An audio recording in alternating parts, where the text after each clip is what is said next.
Okay, hello, friends. Hello. I'm Erin. I'm Tom. And this is Baby's First Watch List. Tom, tell us what this podcast is. What are you talking about? Because what if they didn't know? I don't know why they're 31 episodes in. Well, maybe they just clicked on this one. You mean people don't listen to all these chronologically? Maybe not. They should, though. Yeah. Because I feel like there's like a line that runs through, you know? You used to do a lot more talking about experiences with pregnancy before you had the baby.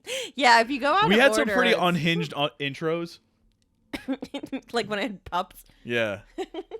When I went to the emergency room. Yeah. Yeah, quite a few interesting ones. But so, all right, what's this podcast? Why do we do this?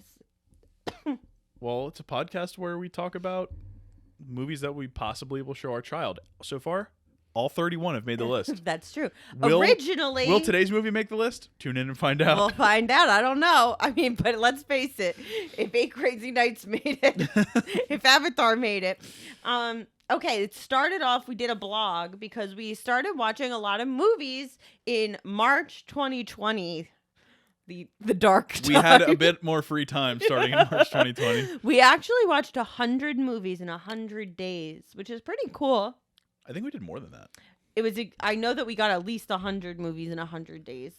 And then we wrote about it. So we would have like little recaps of all the movies. That was fun. Yeah. And then we got a couple of friends that were like, I don't read. So yeah. A lot of friends who said that actually. So do a podcast instead and I'll listen to you when I go to work. And I was like, And then we're like, all right, we'll do it. And so then that's what this is. Here we are.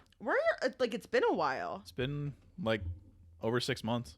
That's yeah, definitely, because that's how old our baby is. Yeah. So I don't know, 7 or 8 months actually, probably. 32 episodes, and we missed 1 week, so Yeah. it's about 8-ish months. Yeah, that's pretty good. So that's what we're doing. I just wrote here blah blah blah. Yeah, I don't know why Erin wanted to start this with a. I just feel like maybe somebody doesn't know. Okay. And if you do already know, it's always good to be reminded. Yeah. But today we are actually discussing a kids movie. We are. It's 2001's fantasy animated film Spirited Away. Hayao Miyazaki said he made this movie for 10-year-old girls. That's right. I actually wrote that down. That's why, that's why it hit me so hard as a 30-year-old male adult. Written and directed by Hayao Miyazaki, this is the highest grossing film coming out of Studio Ghibli, a Japanese animated studio that has also made movies like My Neighbor Totoro. Is that how you say it? I don't know, but I'm thinking a little like John Turturro. John Turturro. Maybe you really like Severance.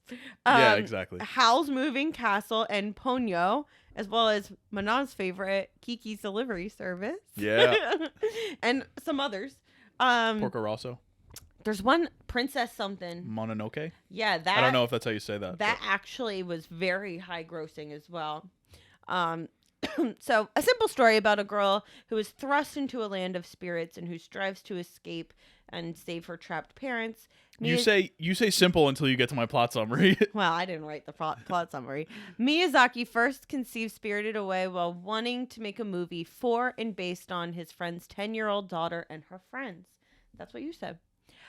He didn't want to focus on crushes because he read a bunch of stuff. He found they had magazines and stuff, and he said that they were all about boys and crushes and stuff like that. And he's like, I don't know about that. That would be weird, I think, for an older Japanese man to be, not the Japanese, but an older man to be talking about 10-year-olds' crushes. Probably right. But he instead decided to make a protagonist that he said these girls could look up to and see in themselves.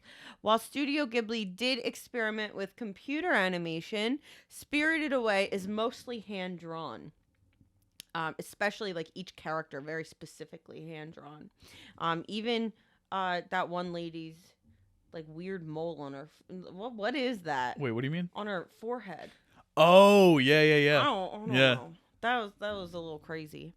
The hardest thing in the production of this movie, apparently, according to Wikipedia, was reducing the original 3+ hour length James Cameron vibes. Oh, man. Cameron would have said, listen, I need We're more time. keeping it. I need We're more keeping time. it. But Miyazaki decided to omit some of the eye candy, which is kind of lame. Yeah. I kind of wanted more of that. And There wasn't enough eye candy in this movie? no, I needed more. Jeez. Um, Tough crowd. And he wanted to make it a very simple story, is what they said. Spirited Away was filmed in Japanese, but there's actually a professional and well-received English adaptation. Which is the one we watched. It's not just like when you watch something on Netflix and it's dubbed and it's like poorly dubbed and like not good. Yeah. Like this was legit. I read something that when they specifically, when they were making the English dub, tried to make the mouth match up. I wrote that down. Yeah. Exactly. So John Lasseter, of Pixar, loved Studio Ghibli. He would like show his staff movies from the studio when his own staff would be like stuck on some storyboarding or whatever. And he was like obsessed with this one. And so Disney bought the rights. They created an English adaptation that even went as far as you said, Tom, matching the character's original lip movements to the English version of the script. That's kind of crazy. Normally we are subs people, like we would watch it in Japanese, but this was a particularly, like it was like a thing when I looked it up. It was like it really doesn't matter which one you watch because they're both really good. Right. So we went with the English version. English cast was kind of stacked. Yeah, that's kind of why I wanted to go with that one. So the main character, Chihiro, is played by, in the English version, Davy Chase, who is... Is that how you say her name? How would you say it? DeVay? Davy makes more sense. Who played Lilo in Lilo and Stitch and Samara in The Ring. Yeah. Which is wild. Jason Marsden, who I thought when I really quickly read the Wikipedia page, I was like, yo, James Marsden. No. Jason Marsden, better known for his role as Max Goof from the Goofy movie, which shout out all my goof heads. Shout out for the coolest looking pizza in a movie. And also for that song, Eye to Eye. That's good stuff. That's having like a resurgence. Yeah, we're going to get to a Goofy movie, I'm sure. Oh, I'm sure. Suzanne Plachette, who is from Bob Newhart Show and from The Birds, if you're a Hitchcock fan. And this was her last role. Susan Egan, who was the voice of Meg from Hercules. She was who, Lynn? Yes. John Ratzenberger, because of course. Because you just can't escape the man. You can't escape it. Michael Chiklis, randomly. He was her dad? Yes. And even Timmy Turner / Dill Pickles herself, Tara Strong, who played... Who, Tara Strong? Yeah. The baby? Yeah. Yeah, she Bo? played the baby. Yes. So Spirited Away was a global, critical, and commercial success. At an okay 125 minutes. At an acceptable. Long. It's a little too long, but that's okay. Even though I was like, I need more eye candy. Yeah. You wanted the 3.5 hour cut 2 minutes ago. That's not true. It grossed $395.8 million on a $19 million budget. That's what I call a success, brother. It made $200 million before it even hit the United States. That's right. Yeah, who needs the U.S.? It was the highest grossing film in Japan for 19 years. Do you know what it was finally beaten by in 2020? It's some stupid movie. I don't know how you would know this. I read it, but I don't remember what it was. Demon Slayer? Demon Slayer. Whatever. Demon Slayer 2 or something like that? Yeah. Which is crazy because that Demon Slayer movie came out like during the pandemic. Yeah. And it like blasted everybody away. Demon Slayer, the movie, Mugen Train. Yes, Mugen Train. I don't know how you say it. Do you know what Demon Slayer is? I've heard of that movie because I knew it was some sort of crazy critical success, but I don't really know what it is. Is it based on a video game? I think it's more likely an anime. Okay. But I don't know. See, this is a little beyond. It's a manga series. It's a manga series. Okay. And there's also an anime as well. Okay. So manga is like the written. Yes. Manga, comic, anime is a series. On TV. Yeah. Okay. So anyway, we're not watching Demon Slayer, although now are we gonna have to watch it? We kind of gotta watch Demon Slayer. Jeez. So Spirited Away won the second ever Best Animated Film at the Academy Awards. And first hand-drawn movie to do so. It is still the only hand-drawn movie, because they won't give it to Wolfwalkers. I know. And the only non-English movie to win that award. Yeah, that makes sense. To this day. Makes sense. Tom, tell me what was the first one to win, though? We've already done Animated series. animated or feature? movie. Shrek. Yeah. Shrek! Of course. Do you think Puss in Boots is going to win this year? I think it's got a shot. I think it has a shot. I think this is one of the weaker Pixar years. Yeah. Like Turning Red, I didn't watch it, but like it didn't hit like a lot like Soul did, like some of those other movies did. So I think it's open. I think we might get Shrek 5 as best animated feature. Please. Shrek 75, whatever Please. number it is. Please. We're Shrek gonna watch 5 it. Ever After.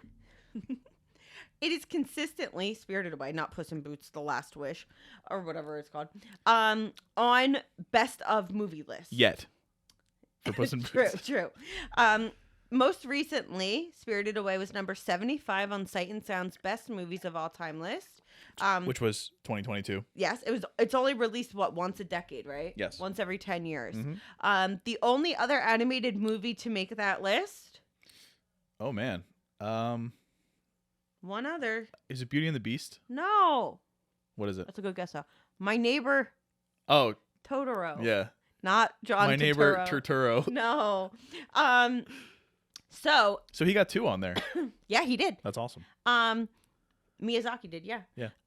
Not John. I wonder how many movies John Turturro it was in that made Sight and Sound's list. I really do wonder. He might have Maybe snuck a into couple. one. He might have snuck get a into couple one. in there. Was Lebowski on there? I don't know. I really don't know. So it also made like a whole bunch of other really interesting lists, like super high up. So I saved that for my discussion points because I want to like surprise you. With I know the one of other them. Winners. Okay, well, too bad. We're gonna wait on that for my Okay. discussion points All because right, I great. think that's fun. Patience, people. Yes. So, all right. I mean, listen, here's the thing. Here's the thing, guys and gals and other friends. I thought this was all right. Oh, God. I thought it was good. Here's my thing, okay? Before the plot summary, I just don't. I don't co-sign any of this, just so. No, you loved it. You were like, I think that was the best I animated movie I've ever seen. I had a in my moment when life. I was coming up with my stuff for today. I was like, oh. This is one of the best animated movies I've ever seen. One of? At least one of. Ooh, I want to know kind of the others, actually. Hold that thought. And Shrek. Shrek. Actually, yes. But here's my thing. I'm just like, people call it a comfort movie. Oh, absolutely. I do not. I find it to be an anxiety Are movie. you kidding me? I was like, ah! Wait till we get into the food. I got some good food stuff. I was just like, I'm scared. And I was like, What were you scared of? We'll the get to it. rolling We'll get to it. heads and the woman's like boil on her head. Yeah, but everybody was And just chilling. Everyone was mean to her. I was like, oh. No Face. And I'm like, oh. No Face And was then nice. No Face ate like 3 people.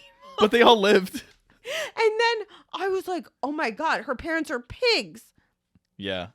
Like, that's not a comfort movie. No, it was a comfort movie. A comfort movie is like you watch the episode of Hey Arnold where like they all just have fun. There was never a point in this movie where I thought the parents weren't going to be okay.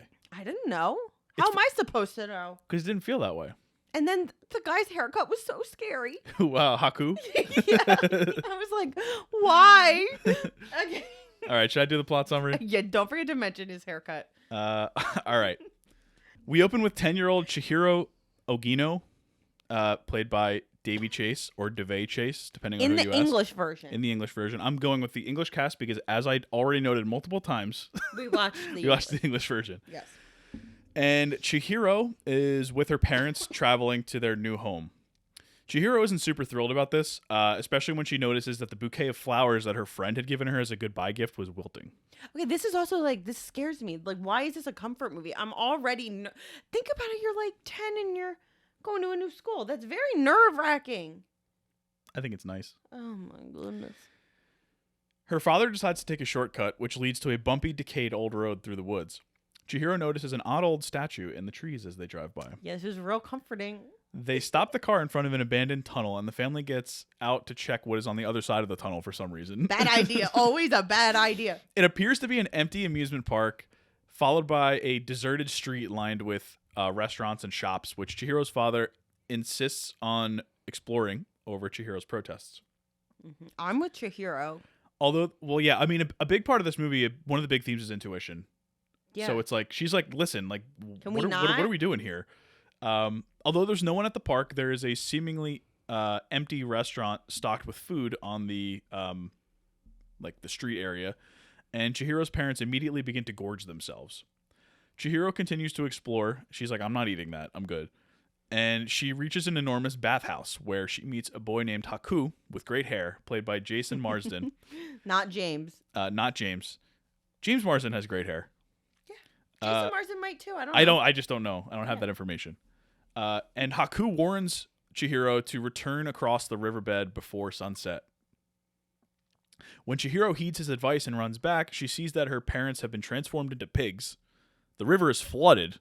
And by the way, Chihiro's turning transparent. Again, like, this is my thing, like, comfort movie? We're like 5 minutes into the movie. See? Haku finds Chihiro, paralyzed by fear, feeds her spirit food, and tells her to go to the bathhouse's boilerman Kamaji and ask him for a job. Yeah, he's so cool. Kamaji was cool. He's one of my favorites. He's like, hey, girl. Haku stresses to Chihiro that she should not leave the bathhouse until she gets a job, or else she will be turned into an animal. I wonder what animal. I ask you that later on. Oh, wow. What animal would you be? That's like The Lobster. Remember that movie? Yes. Not a fan. I liked it. He also tells her that he knows her name and he wants to make sure that she remembers her name because he's known her since she was very small. So you had an issue with like the twist that comes later on. Yeah. I found in the plot summary that they hint at it like 4 times. I believe that. I think that I also am just exhausted. That's just it. So Chihiro meets Kamaji, and Kamaji is a spirit who takes the form of an old man with 6 spider-like arms, and he commands tiny little soot gremlins. I do love them. They're like...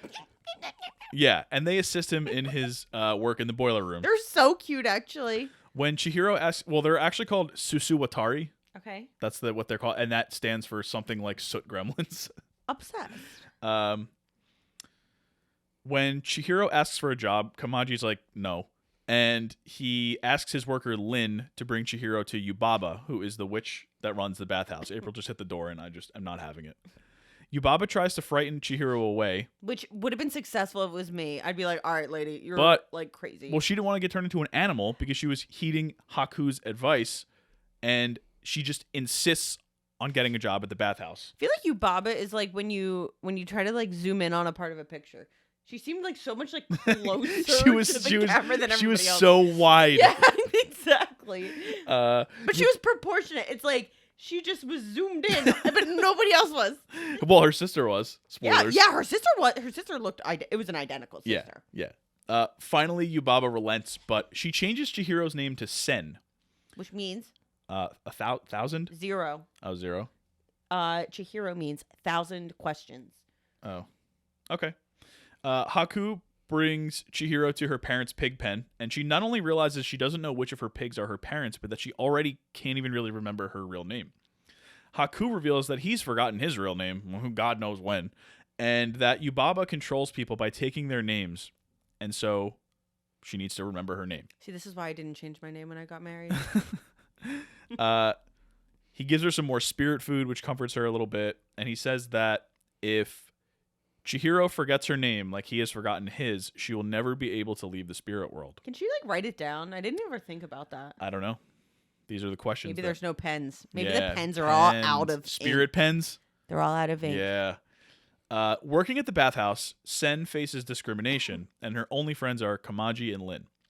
One night, she invites a silent, mostly transparent, ghostly creature, which we find out is named No Face, inside the bathhouse. The best. I love No Face. Actually, I liked this part, even though it gave me anxiety. Because he'd been standing in the rain outside, and she thought he was a customer to the bathhouse. Her first actual customer is a giant stink spirit. I loved this guy. The stink spirit rules, and he is truly overwhelming. There's a purple pool of stinkiness, and the tub overflows with his brown slime. April, I swear to God. And when Sen is actually able to clean him off and pull a literal thorn out of his side, she realizes that he's the spirit of a polluted river. As thanks for cleaning him, the spirit gives Sen a magic dumpling that causes vomiting and conjures up a bunch of gold for the workers of the bathhouse. The spirit turns into a dragon-like creature and leaves, which is foreshadowing that the spirit turned into a dragon. The river spirit turned into a dragon. Oh, is that Haku the whole time? He wasn't. Is there just another? That's their... I'm confused now. I thought I understood this movie. Did I not? Am I Listen, we'll dumb? get to this. We'll get to it. So that Help. night, No Face imitates the gold left behind by the river spirit, and while Chihiro turns the gold down, No Face is able to tempt one of the frog spirit workers before he swallows him. He's like, I'm gonna eat you. Yeah. No Face then begins to demand food from the bathhouse and starts to give away a ton of his fake conjured gold to the workers, transfixing them. Manon just said, attempting to understand the plot, Aaron, am I on crack? I'm so confused, man. So near her living quarters, Sen notices a dragon in the sky, and he's being attacked by tiny shikigami, which are little like ghost spirits. Looking at the dragon, Sen has a sneaking feeling of intuition that it's not the stink spirit dragon that she'd seen earlier, but it's actually Haku in dragon form. I don't remember this. Do you remember this? Yes. Severely injured, the Haku dragon crashes upstairs into Yubaba's penthouse, and Sen makes her way up there. Remember when she's like climbing around the outside? Yes. Little does she know, a shikigami stowed away on her back while she was climbing. Upstairs, Sen tends to the Haku dragon, but the shikigami transforms into Yubaba. But it's not Yubaba. It's her twin sister, Zeniba. Who we're doing the twin sister twist. I was like, yo, I just saw a certain movie that did that. That was released on Netflix a few weeks ago. Falling for Christmas? Yeah, exactly. No. Zeniba turns Yubaba's bird into a small crow-like creature, and Yubaba's giant baby son, Bo, into a mouse, and creates a false copy of him. They are cute, the little ones, when they're like on Chihiro's shoulder. That's cute. Zeniba then tells Sen that Haku has stolen a magic golden seal from her, which carries a deadly curse. The Haku dragon strikes the shikigami, causing Zeniba to vanish before falling into the boiler room with Sen. I think this was the part where I was like, this is a totally different language when I was writing that sentence. Yeah, right? Sen feeds the dragon part of the dumpling she got from the stink spirit, causing him to vomit up the seal, as well as a black slug, which Sen crushes with her foot. With Haku unconscious, Sen decides to return the seal to Zeniba and apologize to her in exchange for her helping Haku recover. I guess my parents will have to wait, she says. On her way there, she runs by an engorged No-Face and feeds him the rest of the vomit dumpling in order to save the rest of the spirits. He begins to follow her out of the bathhouse as he steadily regurgitates everything he has eaten. Everyone's fine, by the way. He throws up the frog guy. I understand. Everyone's fine. I understand. I like the frog. The frog was cool. He was a little shady. Yeah, yeah. Sen walks with Bo and the crow, which is what I call them, to the train station, followed by No-Face the entire time. But instead of shunning No-Face, when they get to the train, she's like, "Hey, No-Face, you want to come with us?" I liked that part. And he just walks with her. I like that part. Meanwhile, Yubaba orders that Sen's parents be slaughtered, but Haku lets her know that Bo, her son, is missing, and offers to retrieve him if Yubaba releases Sen and her parents. Yubaba agrees, but only if Sen can pass a final mysterious test. That is just like so rude. Like, why? Because she's Yubaba. Okay. Over at Zeniba's, she makes Sen a magic hairband, which she calls a thread of remembrance, and reveals that Yubaba used the black slug that Sen had crushed as a way to take control of Haku. Honestly, I did the same thing the other day. My hair tie broke, and I just tied it. I thought you were going to say you made me eat something that was going to control me. Lentil tacos. Yes. Suddenly, Haku in dragon form appears at Zeniba's house and offers to fly everyone home because he's just a nice guy like that. That's pretty nice. Sen and Bo accept, but No-Face decides to stay with Zeniba. Yeah. As he has discovered a talent for spinning and knitting. That's great. Mid-flight, Sen recalls a childhood memory in which she fell into the Kohaku River and was washed safely ashore. I just think that it's too late to introduce that. This memory prompts her to realize that Haku's true identity is the spirit of the Kohaku River, which leads to Haku's dragon form dissolving away as the two swing around in the air, gracefully falling before continuing to fly back toward the bathhouse. When they arrive, Yubaba forces Sen to identify her parents from among a group of pigs, but Sen's not an idiot. She knows that none of the pigs are her parents, and so her contract with Yubaba is voided, and Sen is given back her name. Haku takes Chihiro to the now dry riverbed from the beginning of the movie and vows to meet her once again. Chihiro crosses the riverbed to her restored parents, who remember nothing at all after eating at the restaurant stall. They walk back through the tunnel, which is actually the same exact animated scene as the first time through, but it's backwards. That's cool. until they reach their car, which is now covered in dust and leaves after being unattended for who knows how long. Before getting into the car, Chihiro takes another look at the tunnel, her hair tie from Zeniba still intact. In the car, Chihiro's father mentions her new home and new school, which can be a bit scary. And Chihiro, much matured since her last car ride, replies, I think I can handle it. Credits roll. Spirited Away. Friends, if you did not see this movie, none of that made any sense. Listen to this. None of that made any sense. This recap, okay? You tell me, does this sound like a nice, cozy comfort movie? Well, it was. You should watch it. You said vomit dumpling like 3 times. Yeah, and it was fun. Okay. I actually didn't bring up the 3 heads. I forgot about the 3 heads. They were just like... Online they said they look like Karl Marx. Really? Okay, Yeah. that's random. Okay, so you loved this. Yeah, I think it's close to a perfect movie.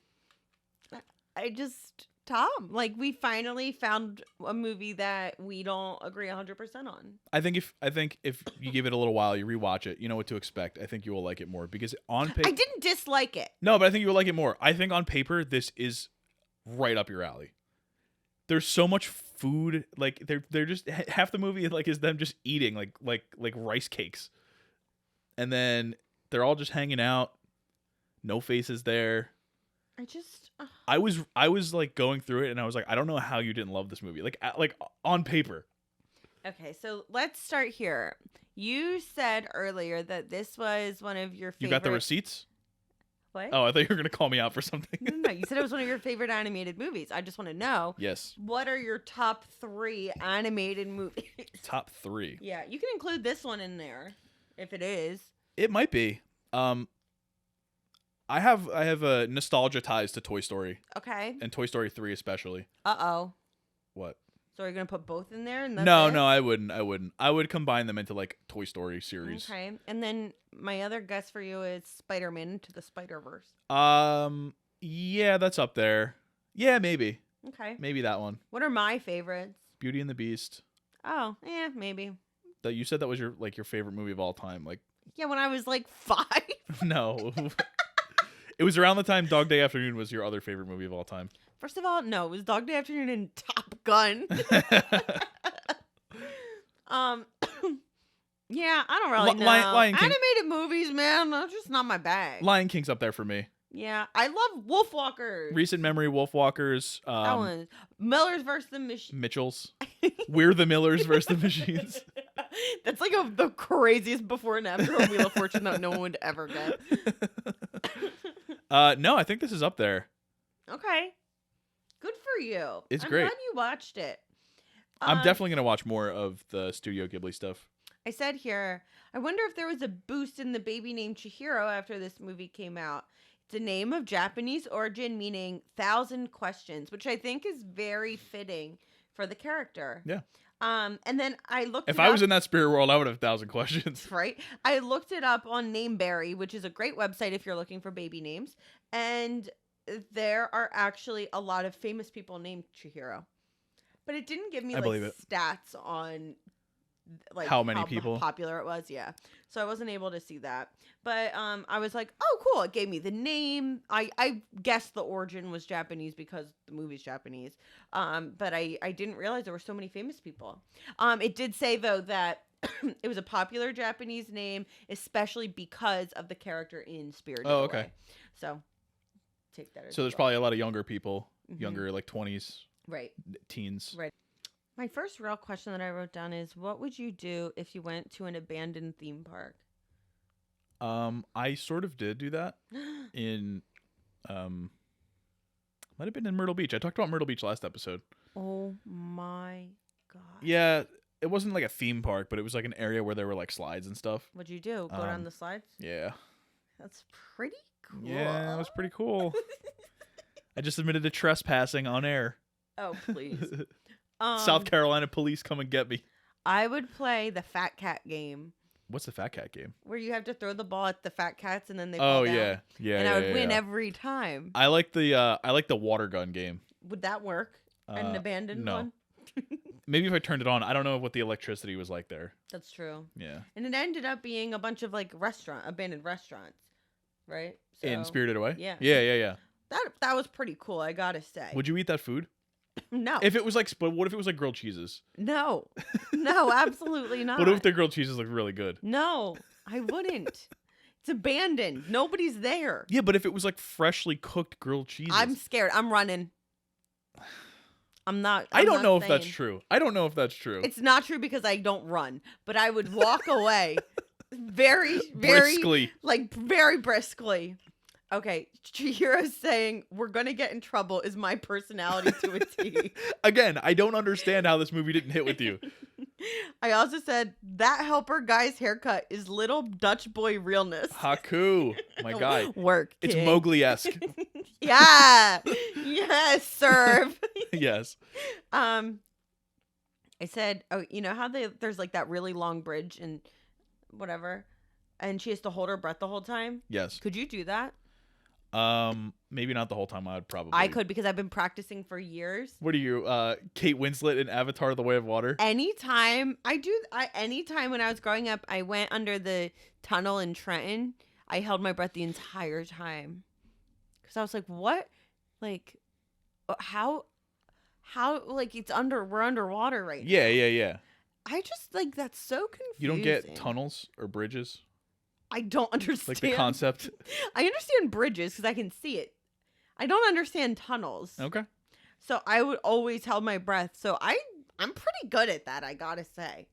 Except so you'll be fine then. now my COVID cough. Now I was gonna say, not if you have the post-COVID cough still. I don't know, man. I'm telling you, I was gasping for air on my Peloton ride yesterday. Girl. I haven't even gotten back to it yet. I'm not excited. That was not pretty.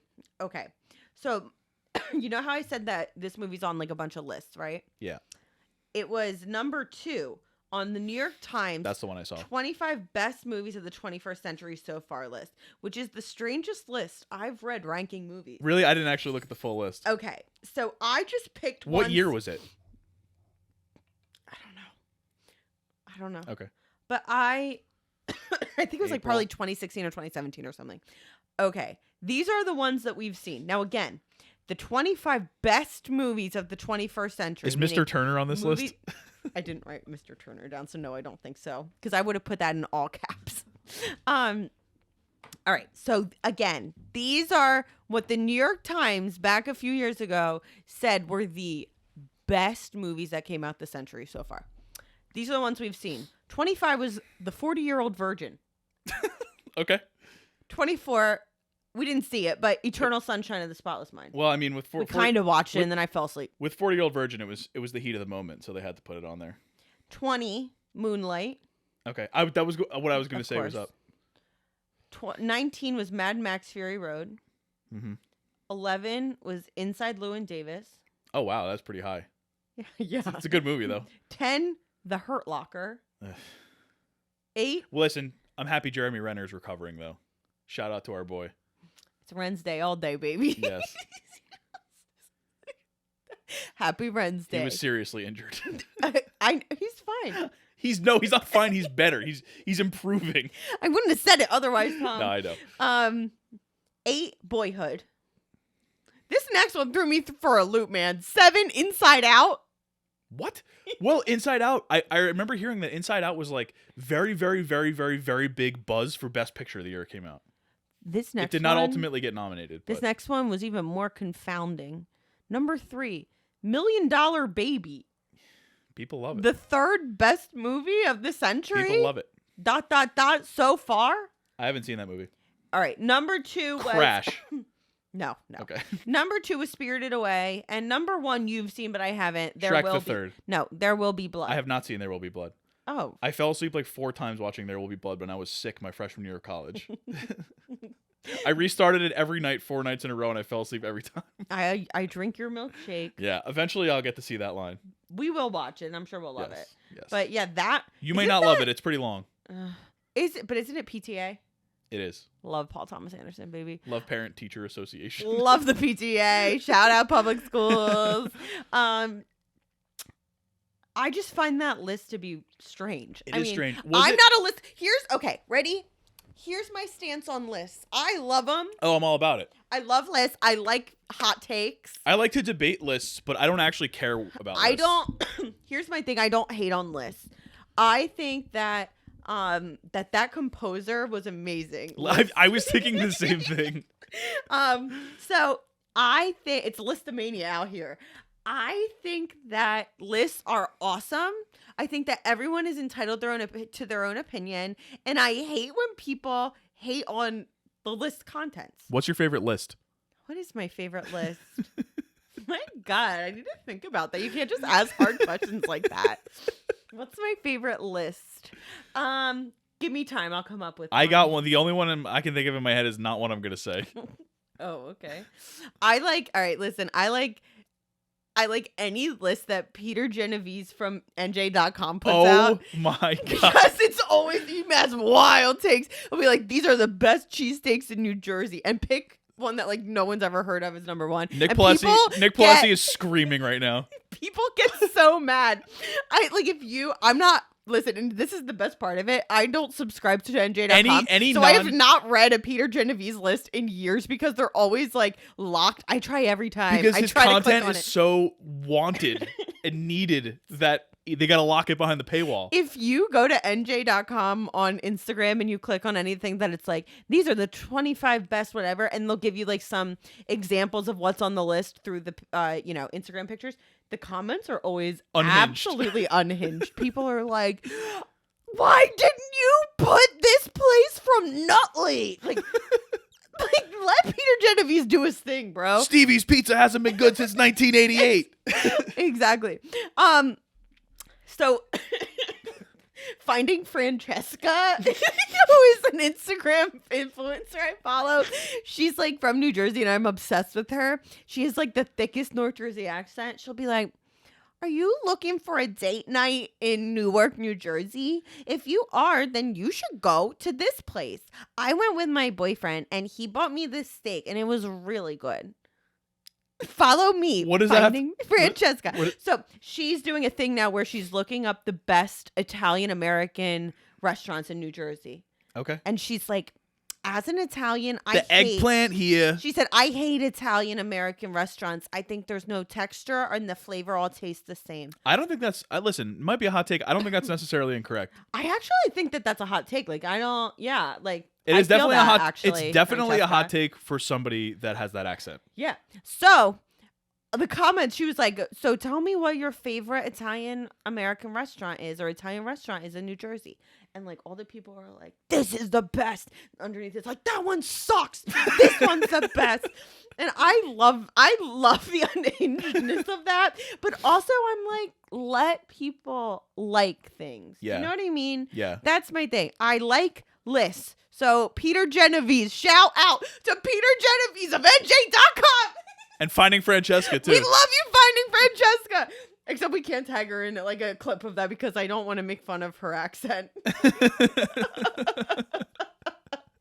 Oh my God. We got to figure out a way to we gotta talk more respectfully about Finding Francesca in the future. Then we'll try to get her to post our stuff to her followers and profit, baby. I'm going to mention her again later on with one of my questions. Okay, good. Which is who from, I'm not answering this. I'm not asking you this yet. I'm just previewing it. Okay. What character would be the best Instagram influencer? Okay. And then I'll list all my Instagram influencers I follow. Okay. And then we'll tag them all. All right. I said, this movie makes me nervous.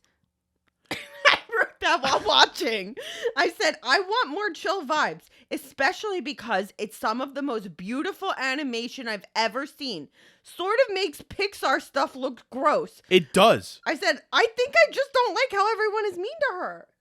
If you take this movie and you put it next to other animated movies of the time, if you put this next to Monsters Inc. and Shrek, oh, it's gorgeous. Are you kidding me? Yeah, I know. I agree. And the music is beautiful. I wrote a lot. I mean, I didn't write a lot about the music, but beautiful. I wrote how much I love the music.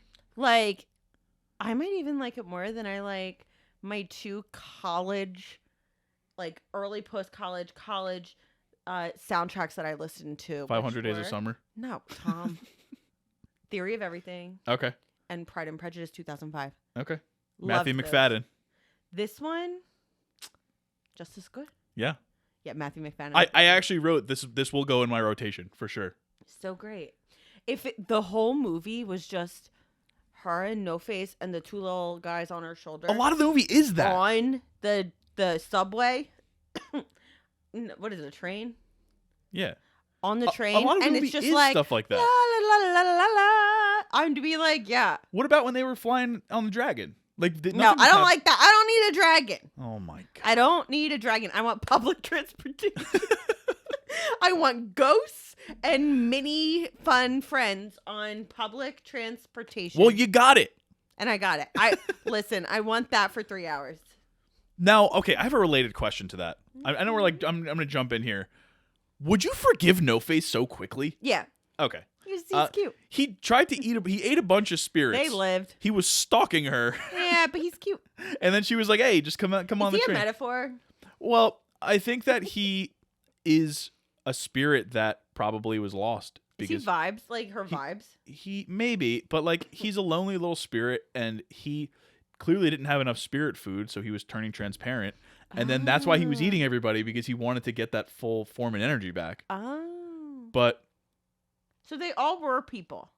I think so. I think that's the implication. Okay. Or they were spirits or something. Mm-hmm. But he, with No Face in particular, I found him interesting because, like, he ends up finding himself.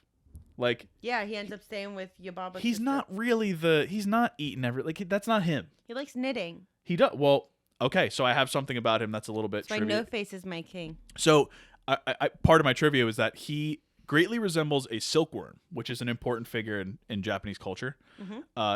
He seems to have a white face and a mouth below it. Mm-hmm. Silkworms have markings that look like facial features, and their mouths are below those markings. And they both eat constantly and grow rapidly. And at the end of the movie, when No Face stays with Zeniba, he's spinning silk. Aww. So it's kind of like a reference to something that That's is like pretty cool. Yeah. One cool thing about this movie and about apparently Studio Ghibli in general is that almost all of these creatures don't exist. These are all imagination That is pretty creatures. awesome. Yeah. Which is I wild. do like that. Like obviously there's influence from other things and influence from Japanese folklore and Greek. There's Greek mythology stuff in here too. Sure. But like this is like I know. Yes. this is all Miyazaki, which is wild. It is pretty awesome. That he was Well, that's why it very much reminds me of like Alice's Adventures in Wonderland. Yeah. Because a lot of those characters are sort of actually they're not made up. They're like cards. Yeah, but Or like Bunny. Or like no, the caterpillar the Cheshire that's cat. like smokes hookah. The Cheshire cat though. That's a cat. Yeah, but he's freaky looking. He goes like smile and then he like disappears. Yeah. Yeah, I guess. I don't know. I'm just like going against my own. All right. I said I like that this movie was specifically made for children.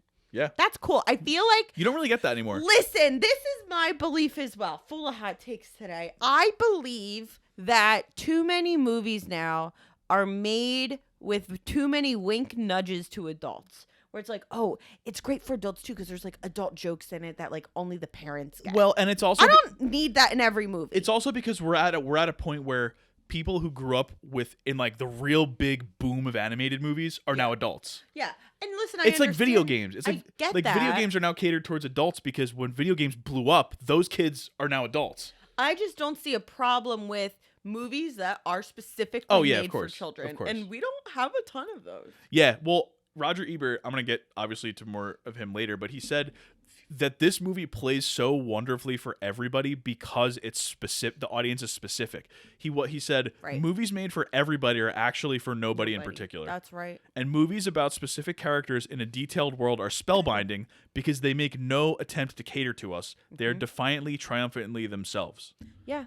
I like And that's that. what I definitely think that's right like about this movie. Why I liked an animated movie. We just watched Apollo 10 and a Half, Yes. which is a Richard Linklater movie. And he is, of course, my fave. But it was like basically just made for him. Yeah. And I like that. It And was I like, when appreciate it. I grew up in the 60s, I used to watch this and I used to do this. Right, and, exactly. And that's all that was the whole movie. And I like that because it's almost like a nostalgic peek into someone else's childhood. And it's like, Yeah. I like that passion. I don't like when movies are just spewing Yeah. stuff just to appease everyone. Well, Ebert, who was a Cameron fan, as we talked about in Avatar, said that when he was watching this movie, that's the reason why he felt so attached to it, because it was such a specific scope. And he said that helps explain why Spirited Away grossed more than Titanic in Japan. Fair. And it was the first foreign film in history to open in the U.S. having already made $200 million. Yeah. Which is wild. And I think that's totally correct. Like, I think he's... Specificity, I think, is so important. You're not isolating people. No, you're welcoming people into a peek in a world. Yes. And into one specific perspective. Yes, and I think it works extremely successfully with this movie. Work. I said very unsafe sleep practices with the baby. He's surrounded by pillows. Oh my God, it's the absolute worst. Right? I was like, no! I wrote a couple things about the baby, actually. Let me see here. I wrote, when she was like, wow, you're a big baby. I was like, there's Connie. Yes. There's Vibes. our baby. Vibes. Mood. Yeah, I said sometimes I wish we could bury him in pillows to get him to go to sleep, but that is way too dangerous. That is extreme. Do not do that. No pillows no, in the no, crib. no pillows. No blankets. There was one Back other is best, baby. There was one other thing I wrote about him, but I can't find it, so whatever. Yeah. I wrote that he has Munchausen by proxy. Oh, well, we can't really diagnose that. Well, he was like, she keeps telling me that I'm going to get sick if I leave this house. Yeah, it's probably not good. All right. This leads me to the big question. Which character would make the best influencer? Oh, man. Now, I'll let you think about it while I talk about influence. Do you follow any influencers? I actually just talked about this with a friend not too long ago, and I don't think I do. Well, Wow. actually, no. The ones that you tell me about and that I follow, like, I follow in the term follow. I don't actually follow on Instagram or anything. Here's my influencers. We're saving the best for last time. Yes, You I know. it. I know exactly what you're talking about. What I'm talking about. Okay, so number 1, Finding Francesca. I love Finding Francesca. She is a North Jersey Queen. Just engaged. Congrats. And she likes to go to different places in the tri-state area, and she tells me about them. And then I want to go there too. We love you, Finding Have we been to any of them? I mean, no. Not yet is the correct answer. Not yet.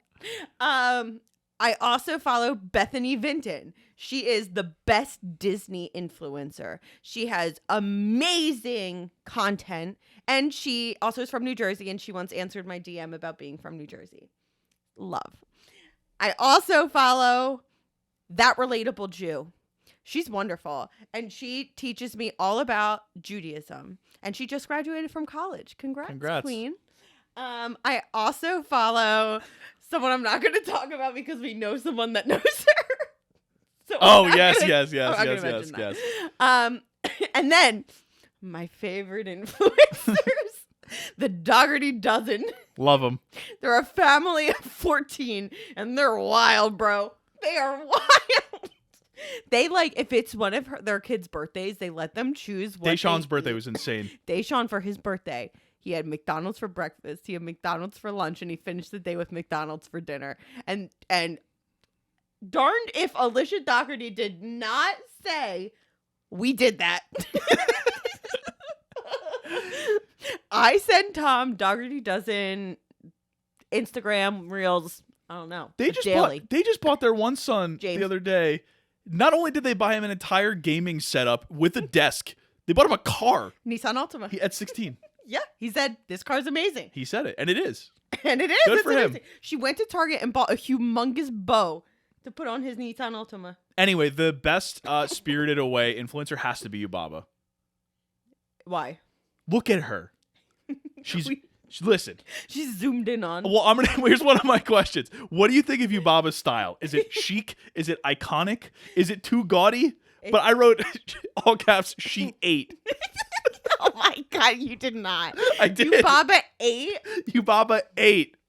I'm going to put a picture of her up right here. I love her kind of Little House on the Prairie hairstyle. It's beautiful. It's just beautiful. Yeah, it's got, who else would it be? The Rolling Heads. Yeah, they don't talk though.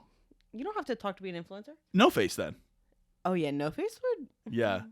No Face would have 5 billion followers. Oh, We're doing my TikTok God. dances. Oh yeah. What about the No Face picture with the girl in the background in the No Face costume? Yeah, I love that. I'll also put that here. No Face is a great future influencer. Would you want to do a Yubaba No Face bow family costume next year. I don't want to be Yubaba. Don't make me Yubaba. I didn't say you I would- want to be No Face. I didn't say you would be Yubaba. No, you need to be Haku I'll be Haku, No Face, and Bo. Bo the baby. Okay. I could pull. I got time. I could pull that hairstyle off. I could definitely be No Face. That's easy. It's almost like a Scream costume. Yeah, exactly. Yeah. My last thing is one. Oh my God, this dog. April is one other list that I saw, and this one I think is more in line with like traditional thought on movies that are like well received or whatever. I don't even know how to put it. And that's the BBC list in 2016. They have and now I'm thinking, is it like since 2000 or is it of all time? Because these are all 2000 movies. Okay. Number 5, Boyhood. Yeah. It has to be 2000s. Number 4, Spirited Away. Number 3, There Will Be Blood. There are 2 other movies that you have seen both. 40-Year-Old Virgin. It's not 40-Year-Old Virgin. And they're very much like Okay, stop. they're very much like letterboxed faves. Yeah. You know what I mean? They're very much like Can you give me the years? I mean, I can give you approximate years. Okay. They're both kind of early 2000s, like All right. 2000, 2001, 2002, 2000, like right around there. One of them is a foreign language film. The other one might as well be. In the Mood for Love is number 2. Yeah. Wong Kar-wai, the god. Love that movie. If you haven't seen In the Mood for Love, that one is like no plot, just vibes. Yes. Entirely. It's just beautiful outfits. It's stolen looks. Yeah. It's really sultry cinematography. It's a very big will they, won't they Yeah. situation. Yeah, I don't even remember if they did or didn't. They did or did not. I don't remember, but I loved it. I got to rewatch that. Number 1 is a movie that we were like, oh. Mulholland Drive? Yeah. Yeah. Except I looked it up in the middle of it, so I was explaining to you. Listen, knowing what the main theory is that it's You're about, like, it's yeah, awesome. okay. It's awesome. Yeah. But it's I think it's a a lot. little too male gazy for me. Yeah, that's fair. I don't love that, but I love that it's just completely nonsensical, but at the same time, you see theories and you're like, oh yeah, that makes sense. Yeah. I like that. I love the Hollywood like I love that. I love broken Hollywood. I don't know if it's like I don't know if that's a theory or if not that's, Mank though. I don't know if that's like a theory about the movie or if that's what it's actually about, but when you explained it to me it made I think made David perfect Lynch sense. like wouldn't tell you. You know what I mean? It was his birthday, I think today or yesterday. Happy birthday. Happy birthday, David Lynch. But I think that even that if that was the case, which the theory I think is pretty accurate to Yeah. what it makes sense. Nothing about it was inconsistent with that theory. Right. We're not going to tell you the theory because that would give away the movie. Yeah. And it's kind of twisty. You should watch Mulholland Drive. It's worth it. You should watch it. Even- But like, yeah. you know. I appreciated it. I don't think I'd put it number 1. People love David Lynch, man. I haven't seen enough to really judge. Yeah. I saw Dune, All I know 1984. is Laura Dern is in like a bunch of his stuff, and I love Yeah. that. They're BFFs. That's all I have, Tom. I got some other stuff. I'm just busy talking about my influencers. What else do I have? See, I wrote this before I knew your answer. Like before we talked about the movie, I said, "Would you want to live in this spirit world?" No. I said, "I think for the most part, it seems pretty chill." No. Like- Absolutely zero. I said, even the big green blob that came into the sauna and scared everyone was just trying to relax and get the thorn out of his side. I just wouldn't want to live on a floor, Tom. She sleeps on a floor. Yeah, I don't know. I think that's like sort of a thing. Okay. Yubaba had a bed. The baby had all those pillows. You don't necessarily have to sleep on the floor. I guess. Yeah, then I said, what do you think of Yubaba's style? Who's your favorite creature besides No Face? It's really hard. Does Lynn count? I kind of love Lynn. I won't say creature, then I'll say spirit. She was Lynn. a spirit. She was like really fun. Yeah, I didn't really talk much about her. She's a bigger part of the movie than I let on in the...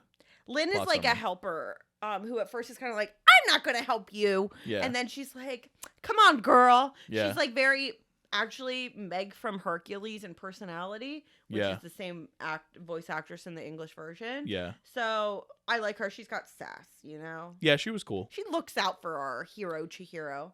Chihiro. Mhm. Nice. Yeah, no, I think she's a good one. I think she's more interesting than I liked Stinky Blob too. Stinky Blob. I think No face is the correct answer. no, obviously. It's the obviously Tony a Soprano. Soprano. Yes. No face. Besides No face is Tony Soprano. It's ducks everywhere. Yeah, exactly. What do you think No Face would be like on The Sopranos? Hey, Tone. He'd be very much like Silvio. He'd be eating as much as the rest of them. He'd be at Satriali's all day. That's right. Yo, best of gabagool. No Face would eat so much gabagool. No Face would be Adriana wearing like leopard print. No, that'd be you, Baba. Oh my God. Who would be Christopher? Who would be Christopher? I guess that would have to be what's his name? Haku. I mean, I guess. I don't know. I feel like they dealt with a lot of those frogs in The Sopranos. Chihiro is Meadow all the way. Oh my God, yes. Yes. She absolutely is. Mm-hmm. Except, like, she's a better person. Meadow's not a bad person, but Chihiro's... Besides, all right, but listen to this question. It's really important. It's a little bit... because The Sopranos isn't a movie, so we could never cover it. Besides Tony. We could cover Many Saints of Newark and then just talk about The Sopranos the whole time instead. Just talk about the movie. Besides Tony, who is your favorite? Number one. Sopranos. Well, I will tell you, I've watched the show 3 times. My first time was when I was like 17. It was Christopher. Oh, yeah, okay. That's a 17-year-old boy's choice. Yes. I love Christopher, don't get me wrong. The second and third times that I watched it, I was much older. I think the second time I watched with you, I was like in my early mid-20s. Yeah. And then I watched it again like a year or two ago. And honestly, I know. Carmela. I don't know if she's my favorite. It's Carmela! But Carmela? It's Carmela! I appreciate Carmela so much more. Carmela is the correct answer. Thank you. No, it's not the correct. She's not the correct answer, but she's one of the correct answers. Carmela. Uncle Junior is another great one. I don't know. He's all right. What do you mean he's all right? Carmela. Uncle Junior when he falls down the stairs of the courthouse. If you don't like steps. What about Bobby when he walks in on Pine Barrens episode with the big camouflage thing with the? I like Bobby too. Carmela is the correct answer. If you don't like Carmela, you don't understand the show, and that's your own problem. I will co-sign that with Janice as well. Janice, oh my God, Janice with her narcoleptic boyfriend. It's the Rolling Stone tattoo on her neck. That's not on her neck. Huh? It's not her neck. Oh, it's like on her cleavage. Yes, that's right. Janice is amazing. I was thinking of Kenyon Martin, the basketball player who had a tattoo of lips on his neck. Let me tell you something. The Sopranos, they do characters well. Oh, it's the best. It's the best show. No, I'm sorry. The best character in The Sopranos is Livia. She's the best. Period. She's great. Besides Tony. She'll be like, "Oh my God, my son." Yeah. And then when he like trips and falls in front of her house, she's like laughing at him. Anyway. R.I.P. Queen. I have a little bit left and right. Whatever. We're going pretty long here. All right, I'll get to the food. All right. So I read this article about all the food in this movie. Yeah. Apparently food is a big thing in all the Studio Ghibli movies. Yes, I have seen that. For example, Haku consoles Chihiro with rice balls. Yes. Which is awesome. Yeah, it sounds good. There's a part where all the bathhouse workers are falling over each other trying to feed No Face and get the gold, as I talked about. Mm-hmm. There's sushi platters, slow roasted sweet potatoes, rice stuffed squid with soy sauce. Like, it's crazy. Then there's when Chihiro first runs into Lin, she's feeding the little like soot gremlins tiny little like sugar candies that apparently are very popular in Japan. Cool. So after Chihiro bathes the stink spirit, Lin gives her a steamed bun with red bean paste filling. Red bean ice cream is really good. I've never had it. Vanilla E. Okay. I think. Oh my God, am I wrong? I don't know, maybe. Nobody fact check that. Nobody fact check that. There's also a lot of sponge cake. Yum. And the fake baby when they take the 3 heads and turn them into the fake baby. Confusing. It's crushing chocolates.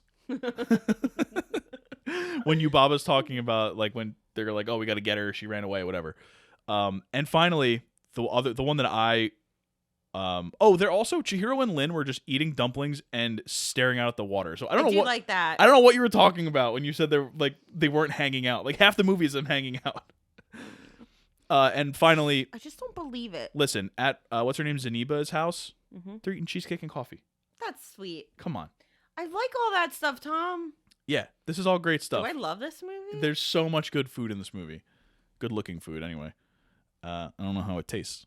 Anyway, yeah. So I mean, I'm telling you, on paper, this is, and again, what did I write here? I wrote, how is this not your perfect animated movie? They are literally just vibing almost the entire time. And then I wrote, No Face was knitting. I want that for 90 minutes. 90, not 125. Right.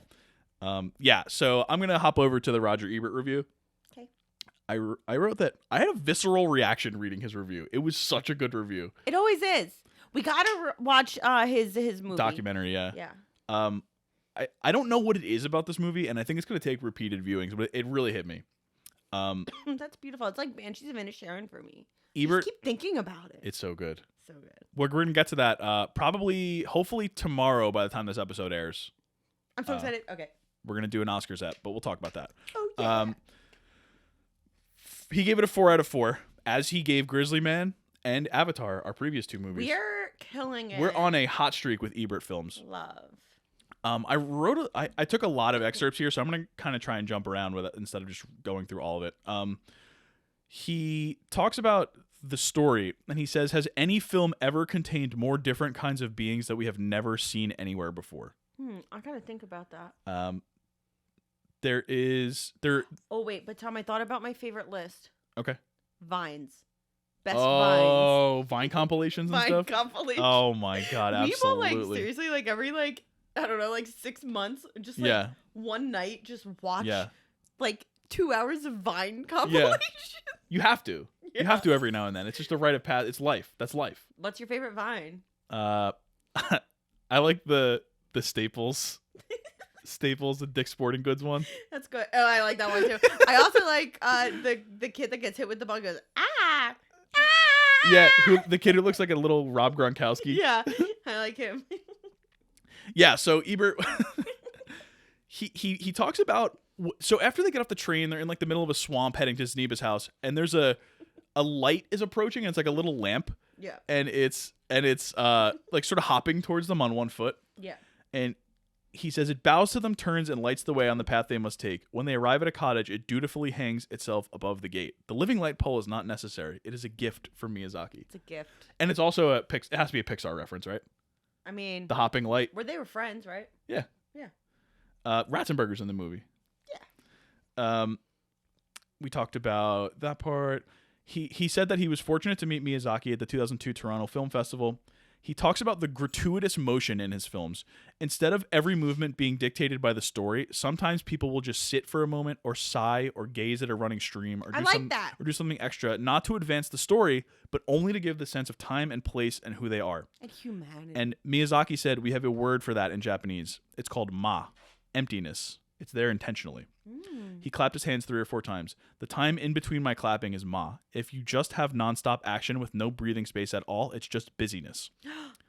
And so Ebert Clap says... back on that, Mr. What's his name? Michael Bay. Yeah. Well, Ebert says, I think that helps explain why his films are more absorbing than the frantic action in a lot of American animation. Miyazaki said, the people who make the movies are scared of silence, so they want to paper and plaster it over. They're worried the audience will get bored. But because it's 80% intense all the time, doesn't mean the kids are going to bless you with their concentration. What really matters is the underlying emotion that you never let go of those. My God, Marvel is shaking. What my friends and I, again, this is Miyazaki, what my friends and I have been trying to do since the 1970s is try and quiet things down a little bit. Don't just bombard them with noise and distraction. And to follow the path of children's emotions and feelings as we make a film.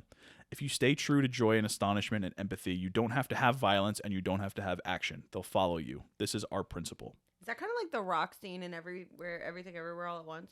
Yes, basically. Right? Trying to just calm it down. Yes. Yeah. Miyazaki said he has been amused to see a lot of animation in live action superhero movies, which in 2002 he but this is even before Marvel and stuff. That's like Spider-Man. In a way, live action is becoming part of that whole soup called animation. Animation has become a word that encompasses so much, and my animation is just a tiny little dot over in the corner. It's plenty for me. And then Roger Ebert ended his review set by saying, it's plenty for me too. Oh my God, I want to cry. I was reading that, I was like, oh my God. For me, I was like, oh my God, which means I was like... Oh my God, Tom. That's beautiful. Yeah. So I'll take that and I'll just go right into trivia. I swear to God, April. Our dog finally getting some attention because we got Aunt Kaylee babysitting.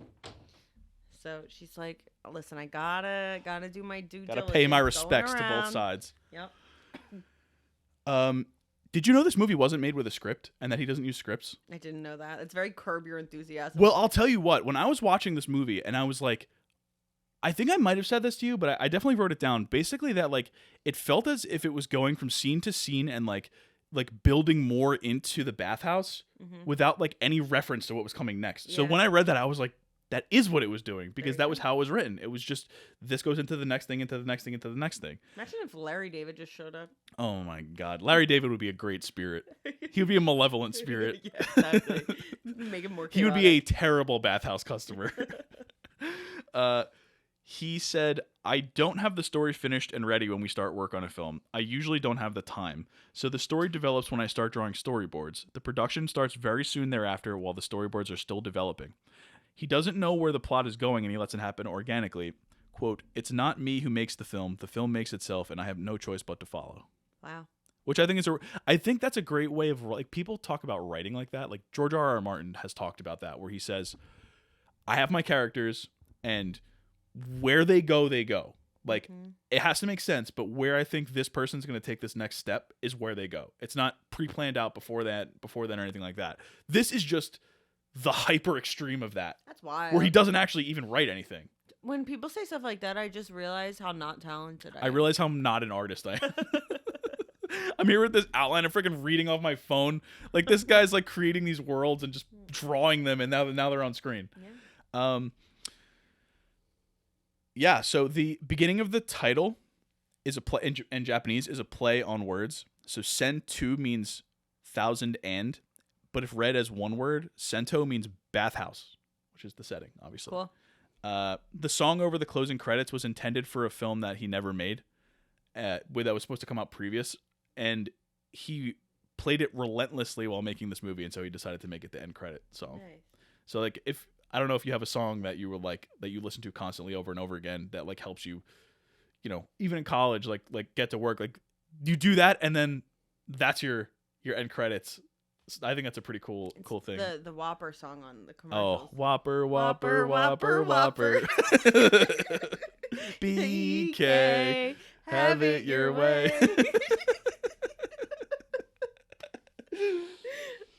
Oh man. Okay, the characters in the movie reflect who they are. Their names. Yeah. Bo means little boy or son. Kamaji means old boiler man. Pretty on point. We should have named our son that. Old boiler man? Yeah. Yeah. Yubaba means bathhouse. Oh no, Yubaba means bathhouse witch. Oh, perfect. Zaniba means money witch. Love. Chihiro means 1,000 fathoms or searches or questions. Yeah. And you mentioned that this was the last film of Suzanne Plachette, who played Yubaba and Zaniba. The dragon Haku's movements. This was pretty cool. He based them on an eel. That makes sense because I was like, yeah. squirmy. For the scenes when he is being attacked, Miyazaki brought up the example of a live eel in a fish market. When he found none of his animators had ever witnessed this before, Miyazaki sarcastically commented, "Japanese culture is doomed." Cute. Yeah, this is the highest rated animated film on Letterboxd. Of course. And then the last thing I have is about the silkworm. So that's all my trivia. Nice. What else do I have? Oh, Yubaba becomes an owl. She's able to like turn into an owl. Yeah. What animal would you want to turn into? Sloth. A sloth? Now No, that's not correct. I was gonna say, would the transformation be slow too, or No, I want to be an otter because they hold hands. otter's a good one. That's cute. Yeah. It's Hermione's. What is Patronus. it? Yeah. We should do Sorcerer's Stone soon. Okay. So you would turn into an otter? Yeah, I'd go.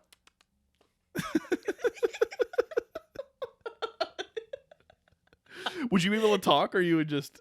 No. Does she talk? Yeah, she's Yubaba. Oh, I go. What would you be? What was my Patronus on Pottermore? You could be what was mine? Mine was a dog. I was a dog. You told me that I would be an owl. Did I? When we were in like college. I was like, you're so smart. No. It was more wise than smart. It was more you like are awake at night a lot. Yeah. Insomnia. You're nocturnal. Oh man.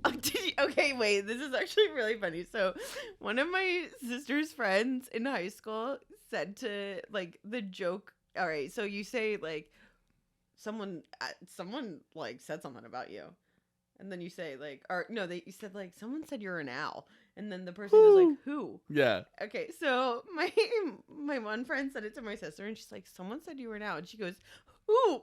Who? Who? You're like, who? Oh man. All right, so what's your animal? Well, what I was thinking was one of our close friends. He did the Pottermore test, and his Patronus was like a salmon or something. Jay. Shout out Jay. Jay's Patronus was a salmon. Which is by far the funniest one ever. Actually, kind of accurate. No. Why not? They're cute. Shout out Jay. I wrote that Yubaba getting put in her place by the baby and yelling at Chihiro to stop being so loud is so real. It's so true. When the baby was trying to sleep, she was like, "You got to keep it down." Oh God.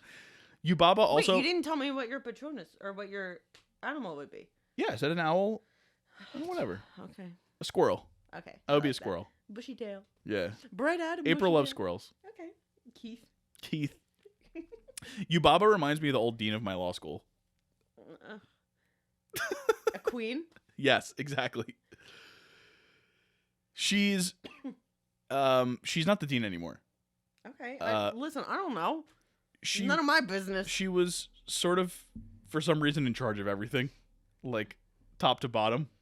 Queens respect queens. And she always, much like Yubaba, when she does something for you, she made it sound like she was doing you a favor. Love that. Even though it was in her job description. I do the same thing. Yubaba, yeah, exactly. Love that. Yeah. Go off, queen. Yubaba rules, by the way. I love Yubaba. Oh yeah, she's great.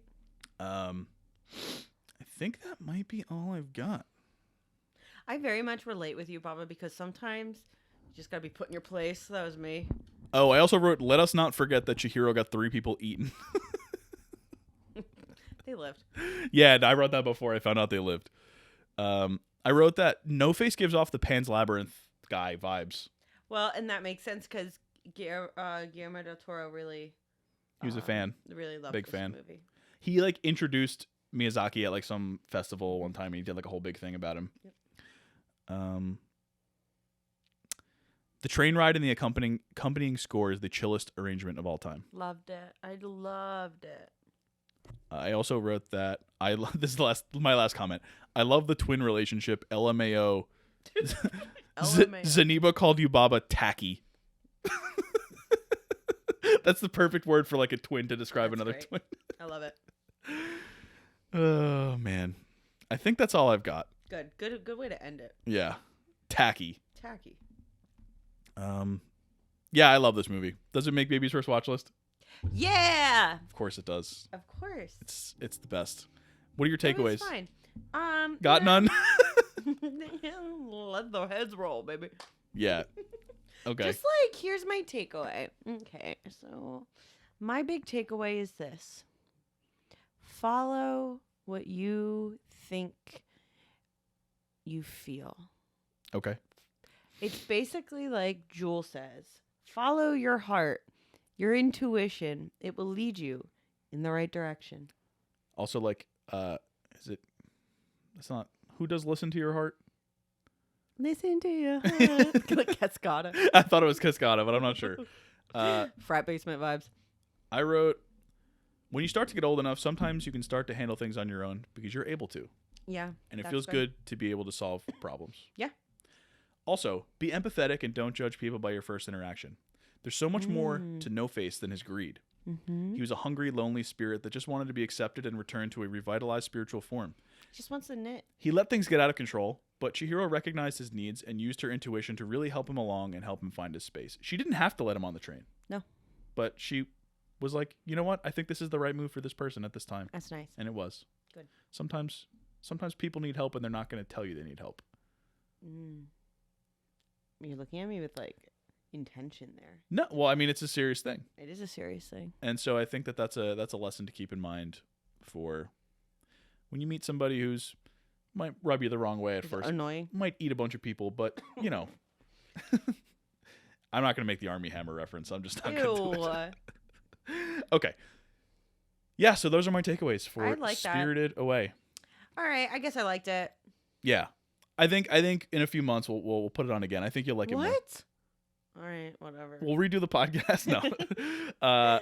Yeah, so what you want to talk about what we're doing next? Yeah, because tomorrow? I'm like really kind of pumped. Tomorrow in real world? Yeah. Or in podcast world, but not in real Okay, world. So what we're doing, what we're doing is me and Tom are in a competition, and we're gonna write down. I don't know how many awards we're gonna do. So the Oscars come out. The Oscar nominations drop on Tuesday, which is when this episode has come out. Yes, we are going to choose a certain number of awards. Best Picture, Director. I would say the ones that screenplays. Let's say the ones that we the acting ones that we always both watch. I think that's which will be fair. the acting, the screenplay, Best Picture, Best Director, and cinematography. Yes. I think that's it. Yeah. And so what we're gonna do is we're gonna take our best guesses, and I'm also gonna write down my reasonings too. Sure. We're gonna scour the lists, not the Peter Genovese ones, unfortunately. And is it Peter? Is he that formal? No, Or I is think he he's Pete. I think he's Pete. We're gonna look at like the Critics' Choice. We got to get PG on the show. nominations. Oh yeah, look at the Critics' Choice, the SAGs, the Golden Globes, everything, and we're gonna like really BAFTAs, and we're gonna like BAFTAs threw a wrench in things, and Yeah. we're gonna like come up with our best idea. We also are bringing back Uncle Nicky P. To the pod because he is our go-to awards guru. Expert. He is amazing. And so he is going to... We don't really know what he's going to do. I don't know. We're kind of giving him carte blanche Yeah, to... he kind of does his thing. And so we're He going eats. to... we're going to see... Party. We're going to see who gets the most correct guesses. Yeah, so this is hopefully going to be tomorrow. Definitely by Thursday. But hopefully I can get it done by Wednesday. I will tell you something. Tom's going to win, but I am Maybe. not okay with that. So I'm going to try really hard. Maybe. I've been cooking up a little bit, so we'll see what happens. All right. Yeah. And then next week we've got Knives Out. Because of our little COVID thing, we nixed the Step Brothers episode at the end of the month. We'll But do it for we can just push Valentine's it. We Day. could what? Love. Oh, right. We could push that back into February, but that will no longer be coming out in January. Knives Out will be our final January episode. We've seen it a bunch of times. And then we're in the shortest month of the year. If you are living under a rock, Knives Out is directed by Rian Johnson. We've seen it a bunch. It came out in 2019. It has one of the most ridiculous casts of all time. Daniel Craig, Ana de Armas, Christopher Plummer, Chris Evans, Toni Collette, Michael Shannon, Jamie Lee Curtis, Don Johnson, Lakeith Stanfield. Did I miss anybody? Michael Shannon. Said him, but I don't think I missed anybody. It's a wild Toni cast. Collette? I said her. The girl from 13 Reasons Why. Yes. That's it. Okay, so it's available on TNT, TBS, and truTV. You've seen it, whatever. You've probably seen Glass Onion too, but if you haven't, just watch it. It was good.